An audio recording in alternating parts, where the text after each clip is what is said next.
విజ్ఞాన్ గారు, సోషల్ మీడియాలో ఎన్నో జరుగుతూ ఉంటాయి. కామెంట్స్ కావచ్చు, వాళ్ళు చేసే విషయాలు కావచ్చు, ప్రతి సందర్భం మీద ఏదో ఒకటి జరుగుతూ ఉంటాయి. అయితే రాజకీయాల విషయానికి వచ్చేసరికి షర్మిల గారి మీద చాలా మంది ట్రోల్స్ చేస్తున్నారు, కామెంట్ చేస్తున్నారని కొంతమంది మీద కేసు పెట్టింది. ఇది ఏంటి అసలు? ఎందుకు కేసు పెట్టాల్సిన సందర్భం వచ్చింది? ఎవరెవరి మీద కేసు పెట్టింది సార్ అసలు? రాజకీయాల్లోకి షర్మిల గారు వచ్చిన తర్వాత అదొక ప్రభంజనం అని చెప్పుకోవచ్చు. నిజంగా చెప్తున్నా. అంటే నేనేం ఆవిడ పార్టీ కాదు, నేను ఆవిడకేం ఓటేను. తర్వాత సంగతి ఆవిడ నిలబడ్డ నియోజకవర్గంలో కూడా మనకి ఓటు హక్కు లేదు. మళ్ళీ నిలదొక్కుని వెళ్ళింది. అంటే తండ్రి చనిపోయాడు, రాజకీయ అనుభవం ఏమీ లేదు. వెంటనే వచ్చి పాదయాత్ర చేసి ఇప్పటివరకు ఏ రాజకీయ నాయకుడు చేయనంత రికార్డ్ చేసింది. ఓల్డ్ రికార్డ్ అది. సో అసలు అది ఎవరి ఊహకు రాలా. నెక్స్ట్ అనర్గళంగా మాట్లాడుతుంది, అనుభవం లేకున్నా. అంటే తన బాధ వెళ్ళగక్కుతుంది, చాలా హ్యాపీగా మాట్లాడుతుంది. అండ్ అక్కడ తర్వాత వాళ్ళ అన్నయ్య సీఎం అయిన తర్వాత కూడా ఇక్కడికి వచ్చి సొంత పార్టీ పెట్టింది.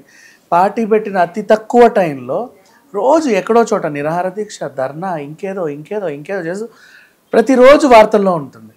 ఆ తర్వాత పార్టీ మారుతుందా లేదా అని ఇంకొక వార్త, ఆ తర్వాత కాంగ్రెస్లో చేరుతుందా లేదా అని ఇంకో వార్త, చేరిన తర్వాత మళ్ళీ రోజుకొక రోడ్ షో, ఒక బహిరంగ సభ, ఒక నిరాహార దీక్ష, ఏదో ఒకటి చేస్తూ మళ్ళీ లైమ్ లైట్. అంటే ఎప్పుడు ఏదో రకంగా ఒక సీనియర్ రాజకీయ నాయకుడు ఎలా అయితే ప్రతిరోజు కనపెడతా ఏం చేస్తున్నాడు అలా షర్మిల కూడా ఆ రకంగా ఎప్పుడు వార్తల్లో ఉంటుంది. సక్సెస్ అయినట్టే కదా. రాజకీయ నాయకులు కావాల్సిందే ప్రతిరోజు లైమ్ లైట్. రోజు లైమ్ లైట్ చూసుకుంటే టాప్ 5లో ఉంటుంది షర్మిల. ఇవాళ ఏం చేసిందో, నిన్నేం చేసిందో, మొన్న ఏం చేసిందో అని. సో అట్లా చూసుకుంటే తను సక్సెస్ అయినట్టే.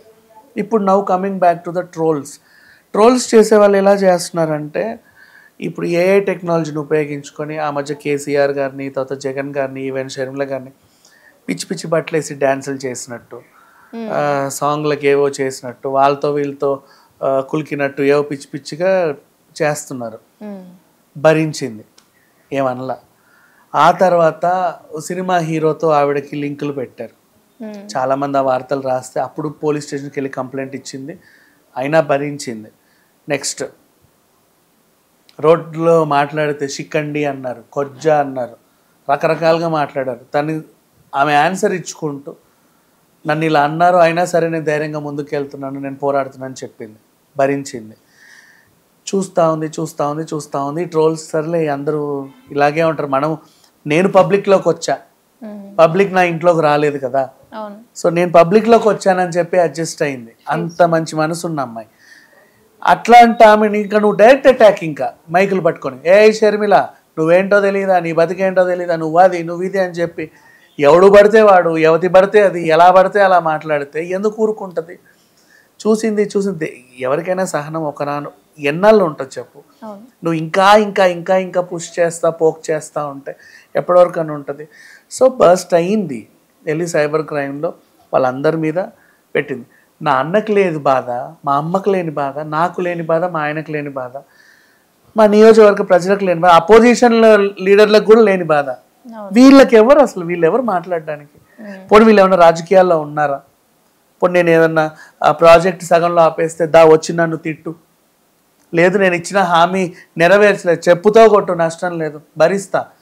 కానీ పర్సనల్గా నన్ను అటాక్ చేసి నా ఫ్యామిలీ విషయాలు మాట్లాడి, నా పర్సనల్ విషయాలు, నా కొడుకు గురించి మాట్లాడి, నా కూతురు గురించి మాట్లాడి, మా అన్న గురించి మాట్లాడి, ఎంత రాజకీయాల్లో ప్రత్యర్థులైనా మా అన్నే కదా, ఆయనలో ఉన్నది నా రక్తమే కదా.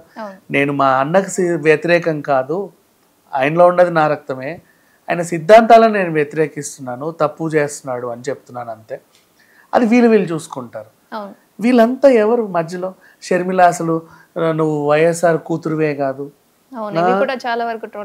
నిజమైన వారసురాలు కాదు, నీకు అసలు ఆ ఫ్యామిలీ గురించి హక్కు లేదు, నీ ఇంటి పేరు వైఎస్ తీసేసి అదేదో పెట్టుకో, నీ పేరు వెనకాల రెడ్డి తీసేసి ఇంకేదో పెట్టుకో, ఎట్లా అంటే అట్లా మాట్లాడేసరికి తట్టుకోలేకపోయింది. ధైర్యం ఇప్పటికీ ధైర్యంగానే ఉంది. ఎంత ధైర్యంగా ఉన్నా ఒక మాట అంటే ఏడుస్తారు. వాళ్ళకు ఒక పెయిన్ ఉంటుంది. రోజాని అంత ధైర్యంగా అందరిని అనర్గళంగా తిట్టే రోజాని ఆ బండారు ఒక మాట అంటే, ఏ రోజా నీ బతికేంటో తెలియదా బజార్దాన్ అంటే ఏడవలా ఉంటుంది. షర్మిల ఏడవలా కానీ కేసు పెట్టింది. అంటే ఓపిక అనేది ఉంటది ఎంతవరకు. ఎమోషన్స్ ఉంటాయి, మనిషే కదా. పొద్దున్న లేస్తే మన మనుషులమే, రాత్రి పడుకుంటే ఉంటాం మన మనుషులమే. ఓవరాల్గా చూసుకుంటే మనుషులమే మనం, మనకి ఎమోషన్స్ ఉంటాయి. అవతల వాళ్ళు అదే పని అటాక్ మీద అటాక్ చేస్తూ ఉంటే ఎంతకాలం అని భరిస్తారు?